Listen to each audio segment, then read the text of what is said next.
दिन positive cases पाए गए, उस दिन से लेकर के हॉस्पिटल चालू कराने तक, जीवन हॉस्पिटल कहो, मंसूरा कहो और फरहान हॉस्पिटल कहो, ये सारी जो है हॉस्पिटल हमने भाग दौड़ करके चालू किए। हमारे साथ मेरे बाजू में एजाज बेग बैठे हुए हैं। मोटरसाइकिल पर हम दोनों दीवानों की तरह सुबह से लेकर के शाम तक दौड़ते रहे।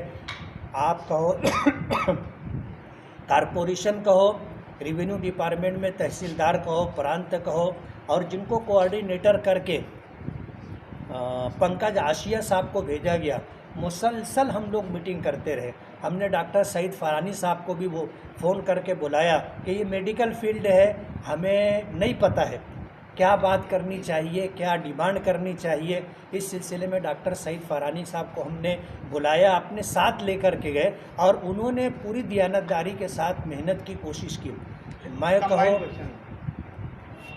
कंबाइंड क्वेश्चन रहेगा, कोई लेगा साहब। आज के दौर में कारपोरेशन की बहुत बड़ी जिम्मेदारी है मूलभूत सुविधा, हवादानी मशीन, जरासीम कुछ अद्वियात का छिड़काव, साफ सफाई को लेकर आज कारपोरेशन कहीं ना कहीं से नाकाम आई है। पूरे शहर में तनकीद का सामना इस बार।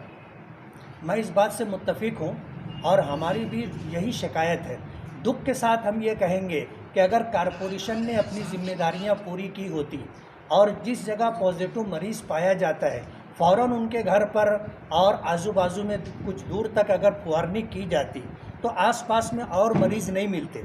लेकिन कारपोरेशन ने ना इलाज व मुआवजे की ज़िम्मेदारी पूरी की, ना साफ़ सफाई की ज़िम्मेदारी पूरी की और ना सैनिटाइजिंग को लेकर के उसने ज़िम्मेदारी पूरी की। आज भी पूरा शहर सैनिटाइजिंग का मोहताज है। पूरे शहर के अंदर सैनिटाइजिंग होना चाहिए। आप इससे अंदाज़ा कर सकते हैं, कमिश्नर को हटा करके नया कमिश्नर नियुक्त किया गया और उस कमिश्नर ने आ करके कारपोरेशन के लोगों को देखा कि ये काम नहीं कर रहे हैं तो 30 कर्मचारियों के खिलाफ, ऑफिसरों के खिलाफ उसने किला पुलिस स्टेशन के अंदर कंप्लेंट दर्ज करवाई।